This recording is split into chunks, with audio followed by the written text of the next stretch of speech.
Sí.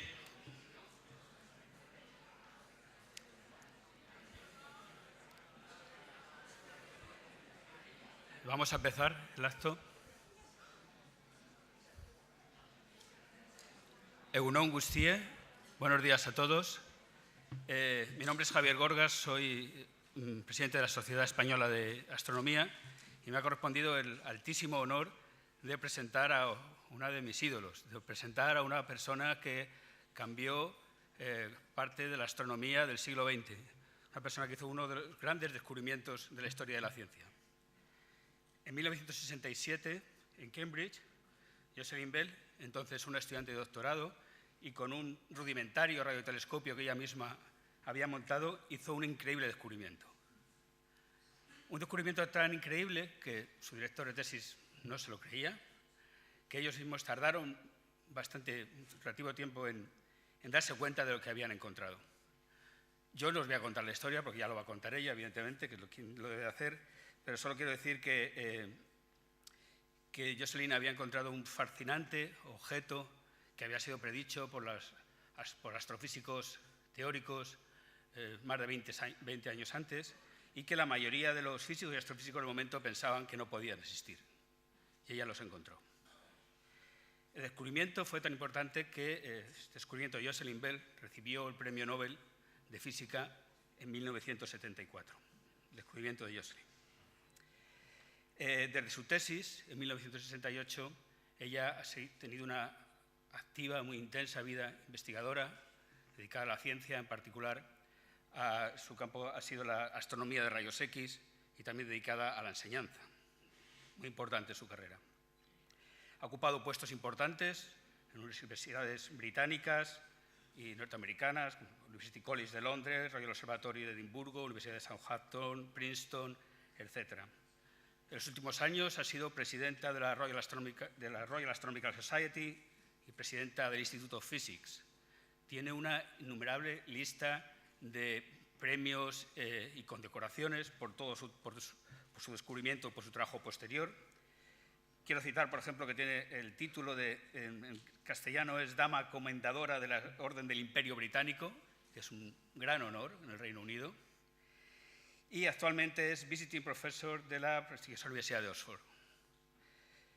A pesar de que ha tenido una activa vida investigadora, como ya he comentado, durante toda su carrera ha estado comprometida con la enseñanza. Y los que estuvisteis ayer aquí y los que la visteis cómo iba de stand en stand, cómo hablaba con los chavales, etcétera, os disteis cuenta de que comparte el entusiasmo por la ciencia que compartís muchos de vosotros. So, we owe her a great debt of gratitude for being here, for sharing her enthusiasm and her love for science with our young students. Believe me, they are not going to forget these days here with you and in Ciencia Nación. And thank you very much for all this. Dear friends, it's a pleasure and a great honor to introduce you to Professor Jocelyn Bell Burnell. Thank you.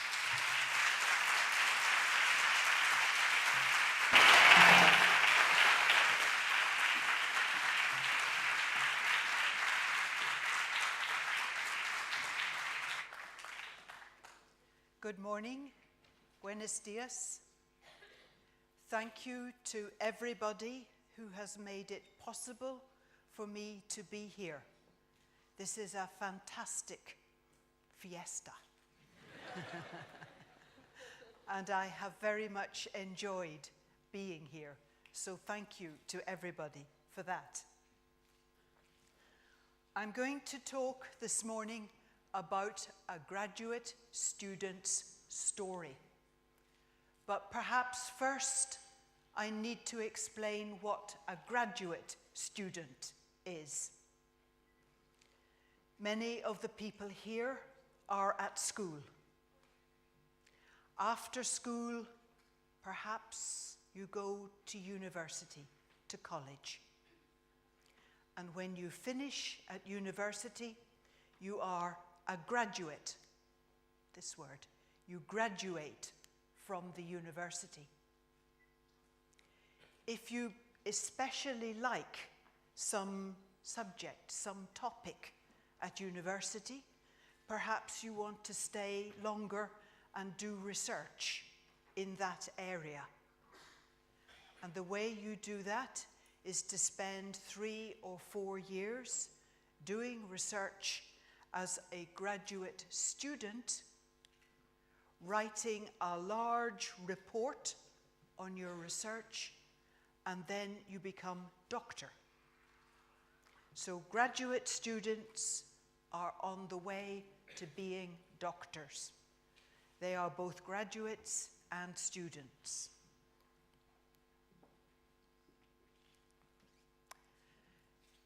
First, I'd like you to imagine that you take 2,000 satellite TV dishes, you join them all up with very good cable, you plug them into a very good receiver, and you turn them to a special part of the sky.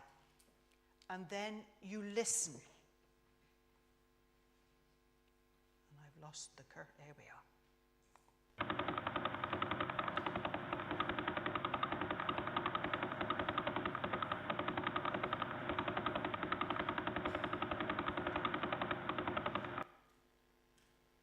It sounds like a tractor, a truck. In fact, it is a star that weighs 10 to the power 27, 1,000 million tons. And all of that is spinning 11 times a second. You're hearing 11 beats, 11 pulses per second. 11 pulses per second is 660 per minute. And the engine in a tractor or a truck, when you're not driving, goes at about 700. 660 is close to 700, so it sounds like a tractor or a truck.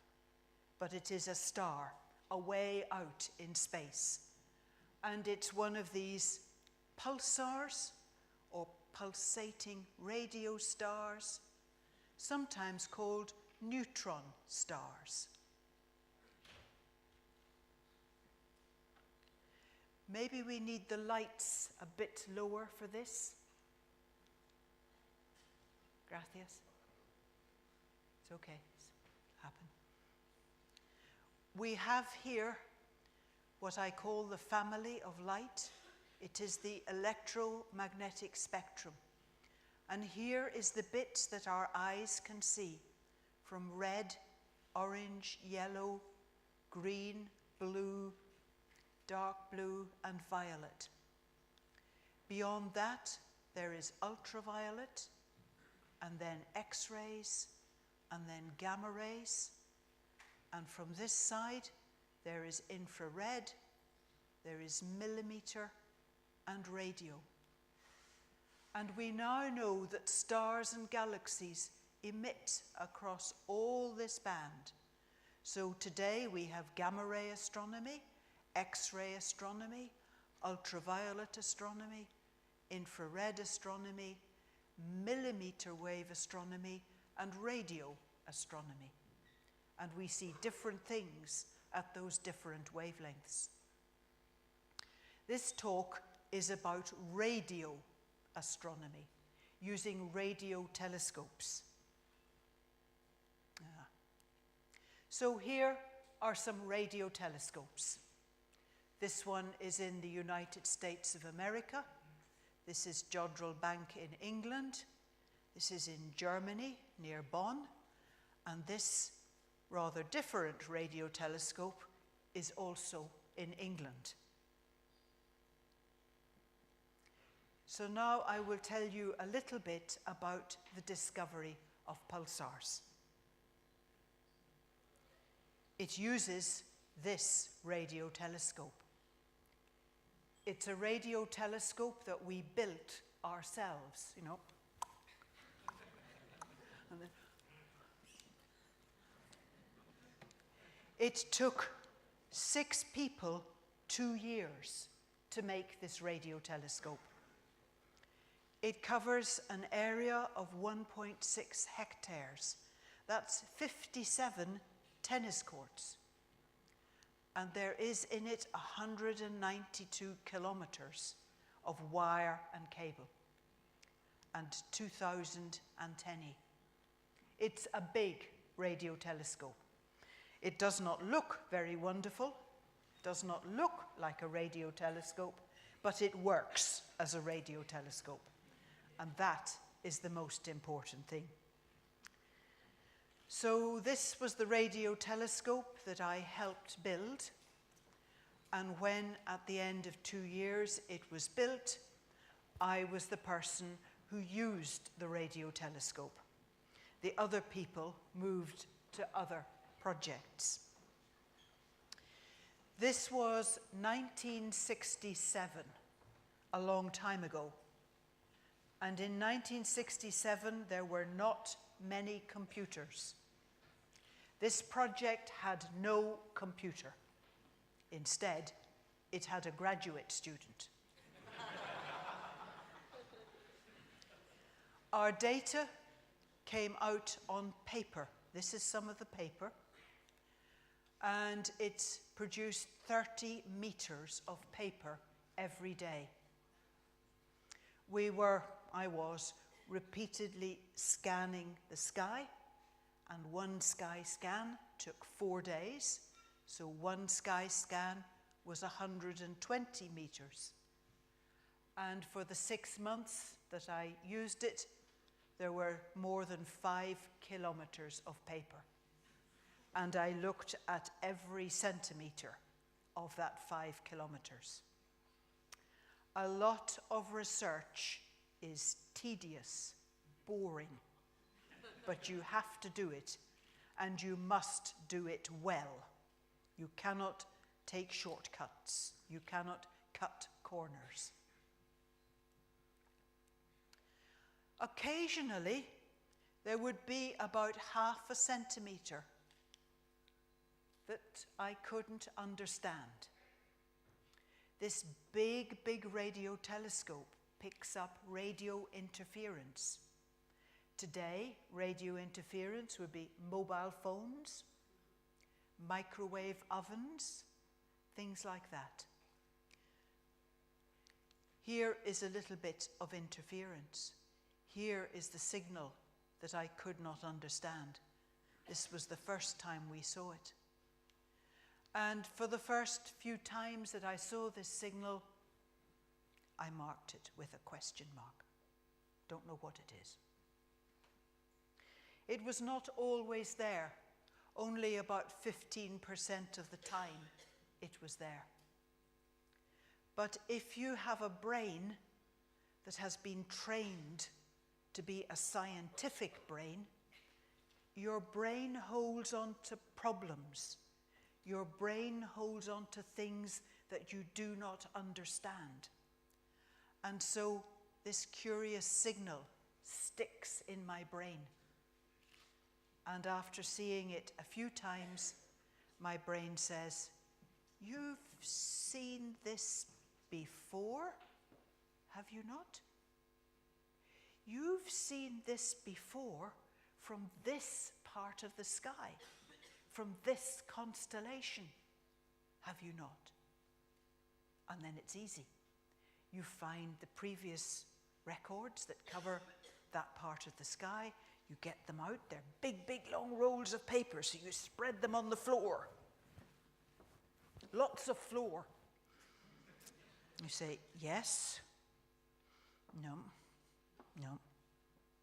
maybe, no, yes. It comes at the same time of the stars, in the same constellation. It's difficult to see what this is. The spikes are all very close. We need to spread them out. We need to open it out. And you do that by making the paper go underneath the pen. Not just but and that spreads it out. But it takes a lot of paper. So the graduate student has a new job. The graduate student goes to the observatory at this time, changes to the fast paper, switches back to the normal speed there, and sees what there is to see. And I did that for the whole of the month of November, and there was nothing. Absolutely nothing. It had gone away, whatever it was, it had died. As I said before, sometimes research is tedious, boring, and you have to be persistent. Do not give up. Well, I did give up. One day, I said, I am not going to the observatory. There's an interesting talk in Cambridge. I go to the talk. Next morning, it had come back. So I stayed, and at the right time, I switch to the high-speed recording, and I see blip, blip, blip, blip, blip, blip, blip, blip, blip, blip, blip, blip, blip, blip, blip, blip, blip. These are 1 second clock marks. So this has a period of about 1 1/3 seconds, a little bit over a second. And it keeps the period very, very well. Now, sometimes in research, it is a good idea not to know a lot. My thesis advisor, Dr. Hewish, knew a lot of astrophysics. And when I telephoned him and said, hey, Tony, it's a string of pulses 1 1/3 seconds apart, he said, artificial, man-made. But actually, it's not, because this thing keeps its place amongst the stars, stays in the same constellation. But no star can do that. That's too fast. This is something small. We started a program trying to work out if there was a problem. Was it radio interference? No, because it keeps what we call sidereal time. It moves with the stars. Is it trouble with the equipment? Has Jocelyn crossed some wires? Scary. But we got another radio telescope, a colleague's radio telescope with its own receiver, and they saw it. So, phew, our equipment is okay. But it's small with the short pulses. And I was continuing to observe it each day, and we could see that it kept going. It did not get tired. It just get dong, dong, dong, dong, dong, dong. So it's big. It has lots of energy. It does not get tired. So it's small and it's big. Crazy. Nonsense. Then a colleague managed to get an estimate of the distance, and it was 200 light years away. A light year is 10 million kilometers. It's the distance light travels in 1 year, a light year. 200 light years is way beyond the planets, outside the solar system, but within the Milky Way, the Via Lactea. So it's out amongst the stars. My thesis advisor, Tony, still thought it's artificial. So he thought, is it little green men? Now, if it is little green men probably live on a planet Terra, perhaps, little green men's Terra, and their Terra goes round their sun. And when their planet comes towards us, the pulses are pushed together, and when it moves away from us, the pulses are stretched out. Some of you know this. It's called Doppler effect. So we start looking for the Doppler effect, and there isn't. Problem, what do we do next? And then I find the second one. Hooray! Not little green men. Very unlikely there are two lots of little green men on opposite sides of the galaxy, both signaling at the same time to us. Why? Why at the frequency I was using, 80 megahertz? And why using a stupid technique? It's not little green men. It's some new kind of star. And there's one there, and there's one there. And then I find the third and the fourth. So now we have 4. 1, 2, 3, 4. Must be a new kind of star. And that's what it has turned out to be. An unexpected kind of star. This is the picture we have today of one of these stars. In the middle is the star, the pulsar. It's very small, 10 kilometers radius.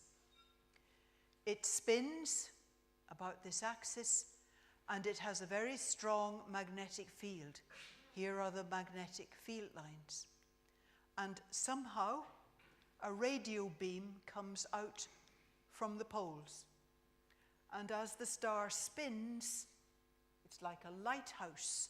The radio beam sweeps around the sky. And if it sweeps across Earth, pulse, pulse, pulse, pulse, pulse, and so on. Today we know of about 2,500 pulsars. They are quite weak in the radio. We need a big radio telescope to see them. And so we are still discovering pulsars. And as the radio telescopes get bigger and better, we will find more.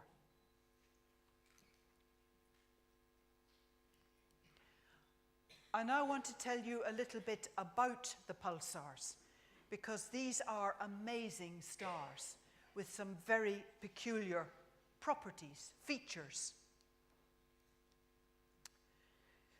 I've already mentioned that their mass is 1,000 million tons. And their radius is 10 kilometers. I do not mean 10 to the power something, I mean 10 kilometers. So there is 1,000 million tons all in a ball, 20 kilometers across. The density is enormous. The density is like the density of the nucleus of the atom. There's some very interesting physics. They have extra neutrons, so sometimes they're called neutron stars. I find this density hard to imagine, so I have a picture. You take a thimble, a sewing thimble.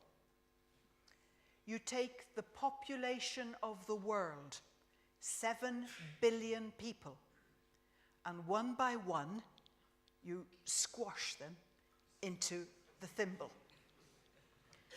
When you have all 7 billion people in the thimble weighs the same as if it were made of pulsar material, or the nucleus of a big nucleus of an atom. It is very, very dense. Because there is a lot of mass in a small volume, there's very strong gravity at the surface. You know, here on Earth, Mount Everest is the biggest mountain on Earth. Think of the work you would do climbing Mount Everest. On a pulsar, you'd do the same work climbing up 1 micron, 1/1,000,000th of a meter on the surface of a pulsar. Same work as climbing Everest. And because of the strong gravity, the atmosphere is just so thick. If I'm standing on a pulsar, the atmosphere is around my toes. And in order to breathe, I need to get my nose down here. I think we would be very, very flat people.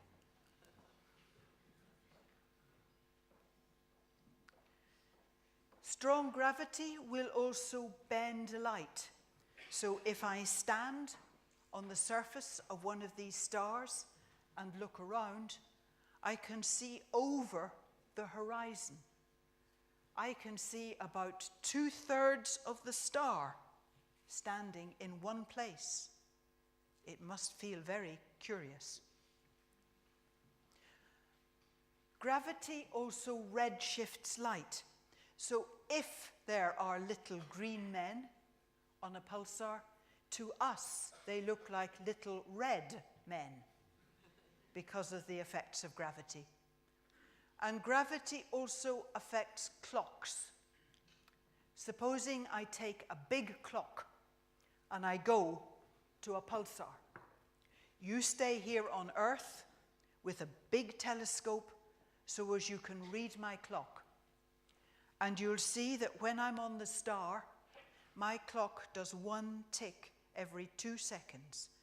Tick, tick, tick, tick. I can use my clock to take my pulse. It's okay, because the gravity has also slowed my heart and my metabolism in the same way. But you can see, when you stay here with less gravity, you can see that there's something peculiar going on.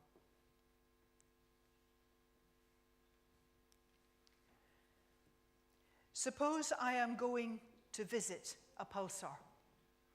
I'm coming into land on a pulsar, and I come into land feet first, because that's the ladylike way to land on a pulsar. And as I come down to land, gravity is pulling me very hard.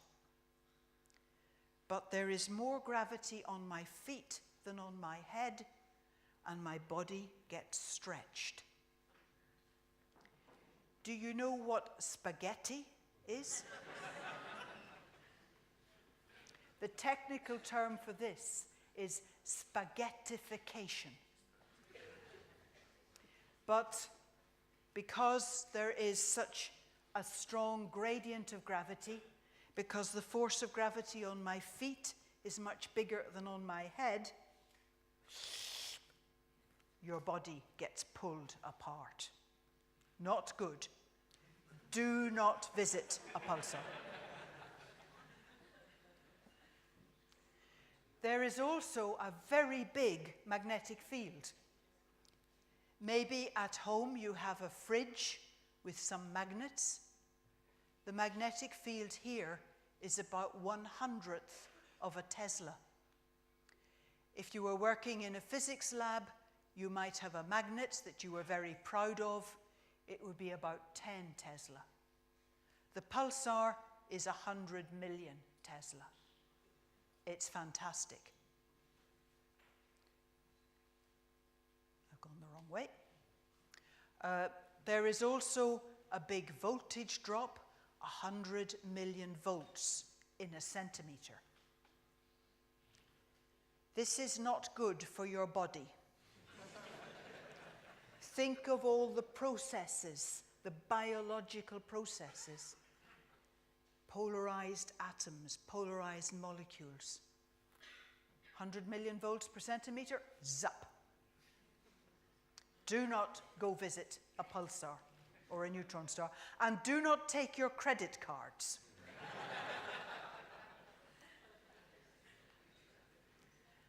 And all this spins. We believe that the period we see is the rotation, the spin period. And we see some pulsars with periods as small as 1.6 milliseconds, thousandths of a second, and some as slow as 8 seconds. And here is another image. Here's the neutron star pulsar, 10 kilometers diameter. Here is the magnetic poles, and there is a radio beam comes out and sweeps around, and similarly down here.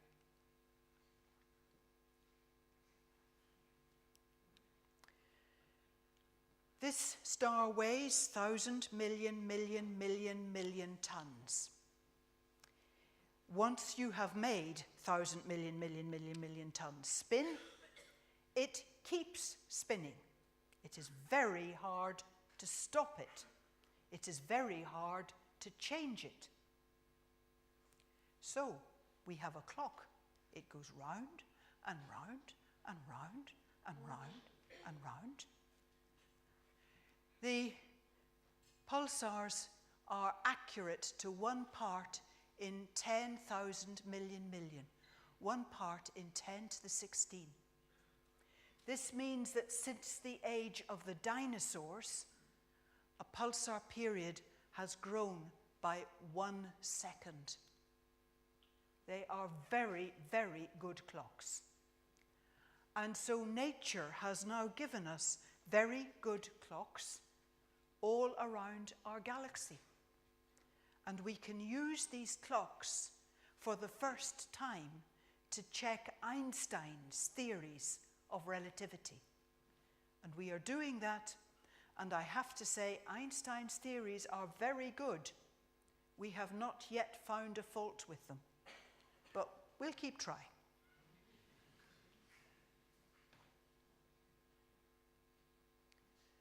The name pulsar was created by a science journalist who came to talk to us and said, have you a name? Oh, no name. What about pulsar? Pulsating radio star. Yeah, pulsar. So pulsars they became.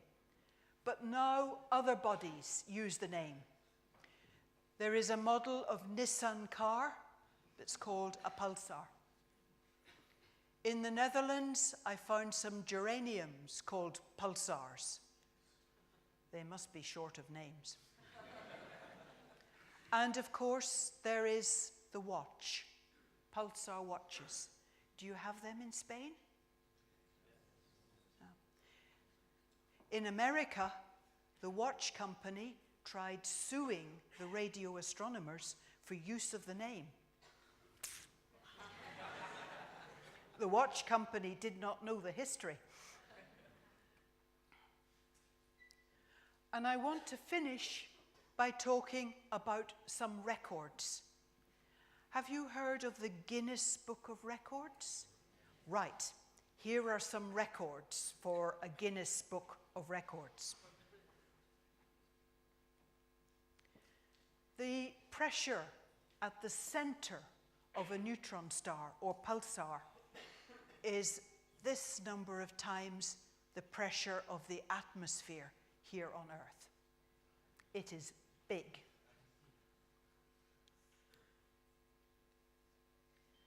The fastest known pulsar, this is how we identify pulsars. This stands for pulsar. This is like longitude on the sky, latitude on the sky. And the fastest known pulsar has this period in milliseconds. And look how accurate it is. It sounds like this.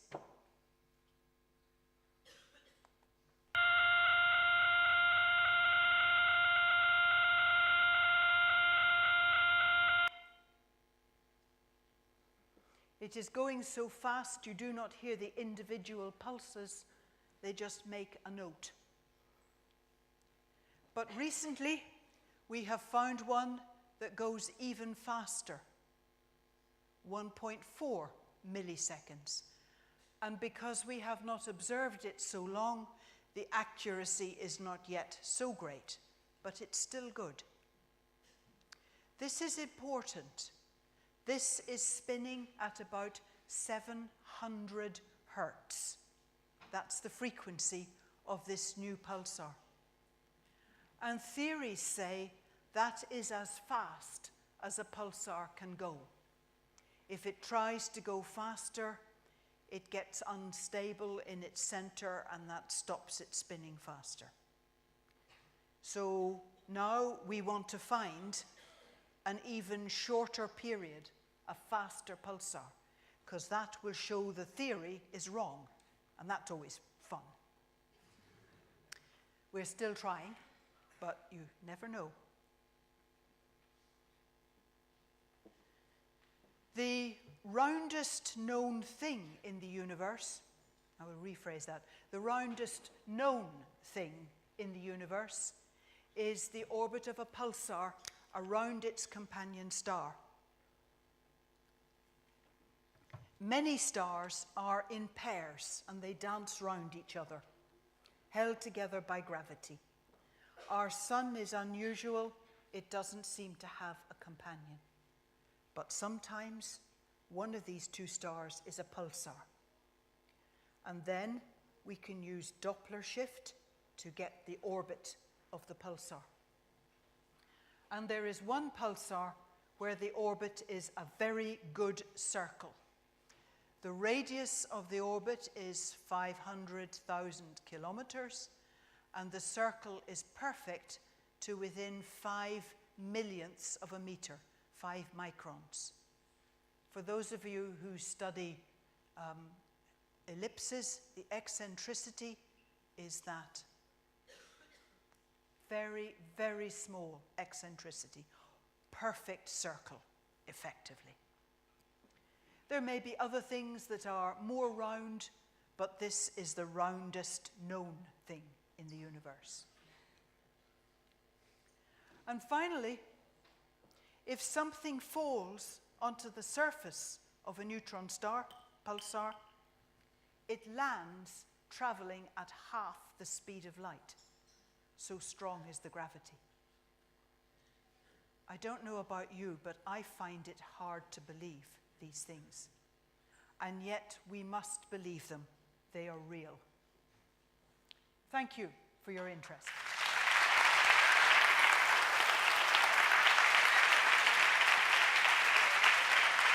Thank you.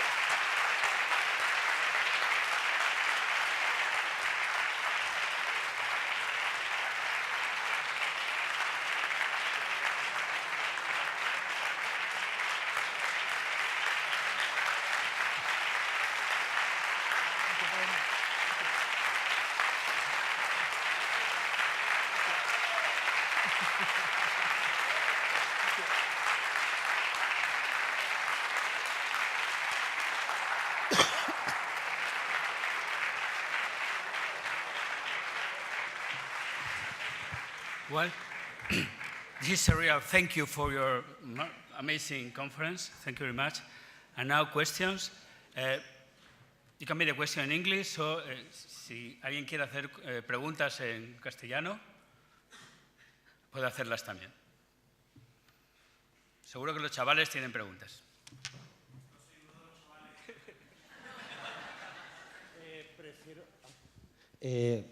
Muchas gracias por la charla. Estoy realmente anonadado, no sé cómo se dice en inglés. Y mi pregunta durante toda la conferencia ha sido, ¿qué les lleva a girar a esa velocidad? ¿Qué energía ha puesto en marcha, qué mecanismo ha puesto en marcha tanta cantidad de energía? Yeah, he's asking why are they spinning at that speed? What is the energy mechanism for that? Thank you. It seems that everything in the universe spins. The sun spins, the earth spins, the galaxy spins, everything spins. These stars are formed, these pulsars are formed when a big star explodes, a supernova. The core, the center part of the star, collapses. And when something spinning collapses, it goes faster. So that's why they go so fast. It is to conserve angular momentum. You see it maybe with ice skaters who do this. You see it maybe with divers from the high board into the pool. They start like this, and then they tuck up and they go fast.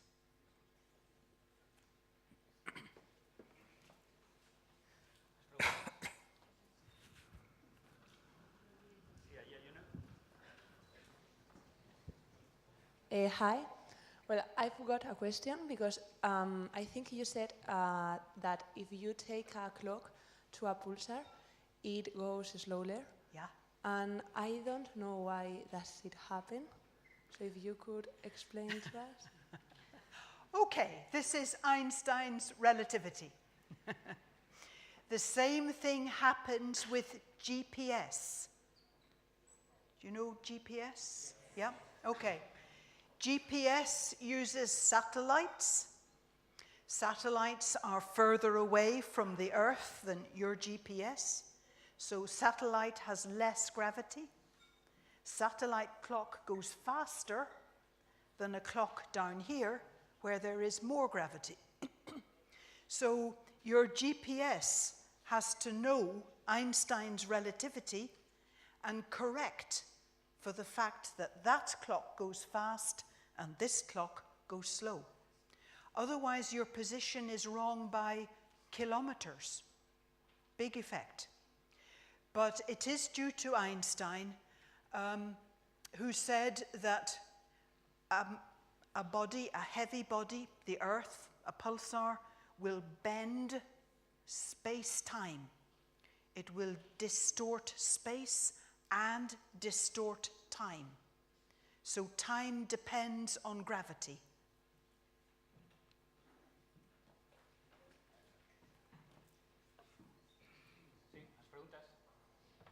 Yes, thank you very much for your beautiful conference. How will be the death of the pulsar? How Will they die? How will pulsars die? If I go back to this slide, you see this measurement of period here. This is not just experimental uncertainty. Uncertainty.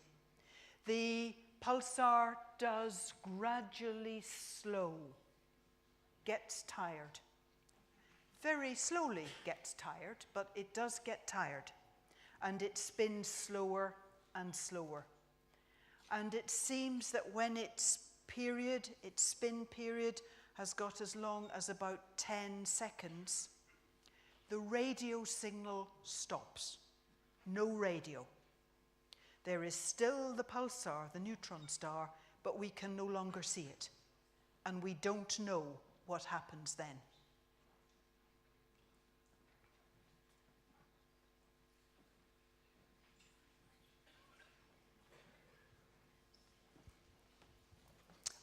Hello. Thank you very much for your speech. I really enjoyed it. And I have a question for you. If you have any advice for the young students that they really like or they are thinking to study astrophysics in the coming years.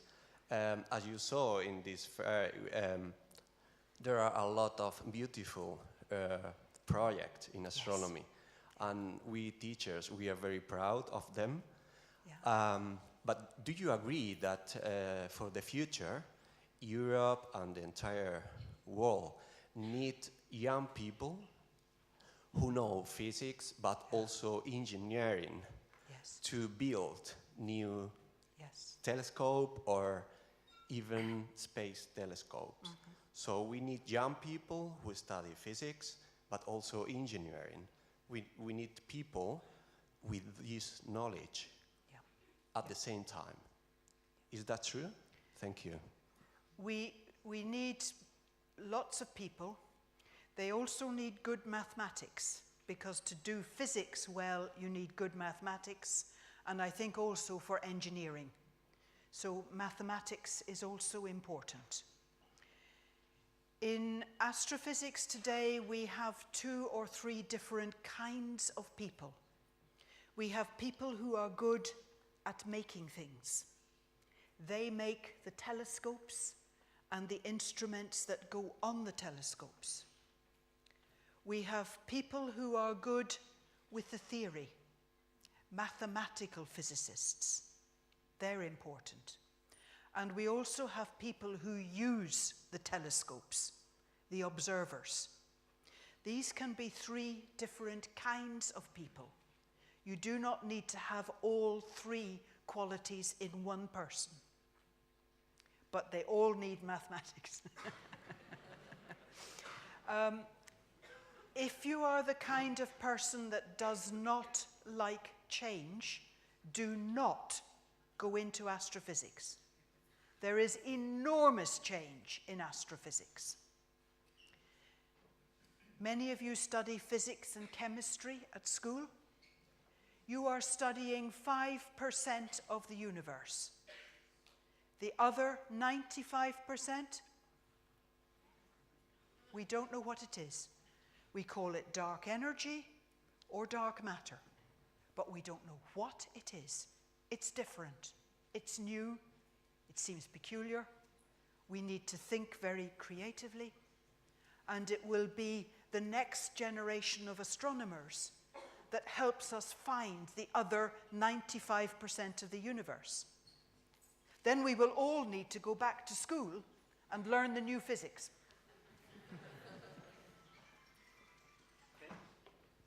We have one there. One there. Sí, yes. When was made the association between pulsars and neutron stars? When we first found these objects, we were not quite sure what they were. One idea was that they were neutron stars that rotated. Another idea was that they were a dense, but not so dense kind of star called a white dwarf, and it would be oscillating. And it was about 6 months later when, for the Crab pulsar, we managed to measure this. And because the period gets longer, it means rotating, not vibrating. So neutron star, not white dwarf.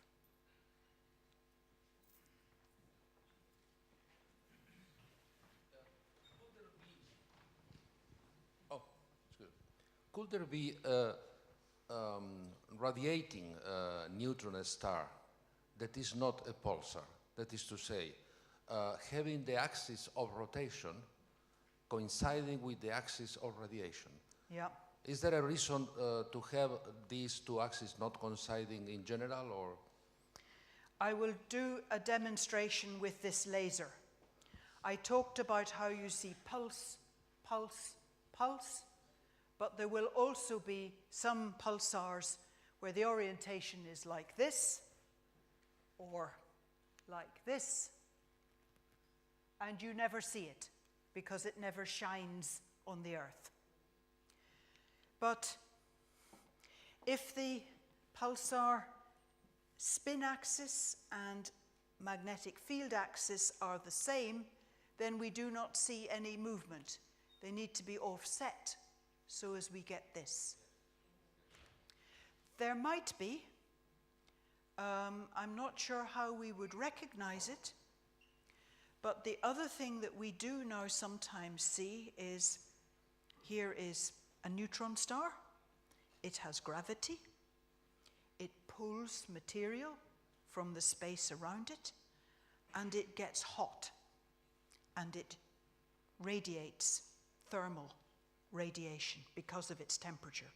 And we see just a few of those, 5 or 6, I think, of those.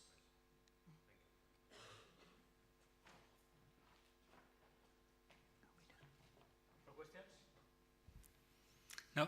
So I think we should thank Jocelyn again. Thank you very much. Thank you. Thank you very much.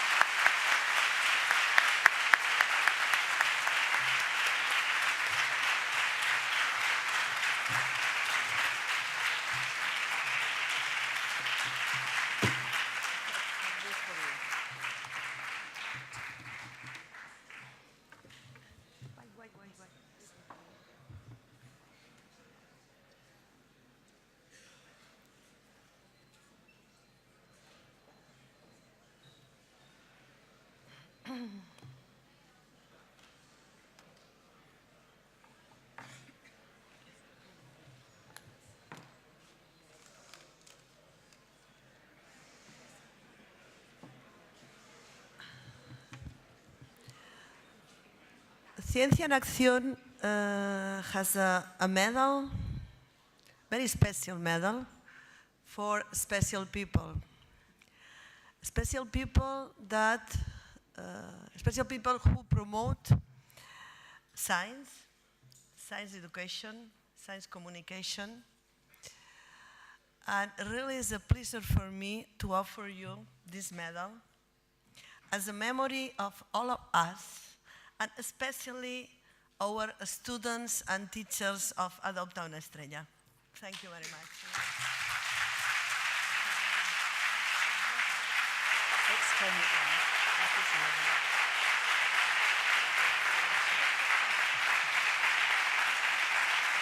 Thank you.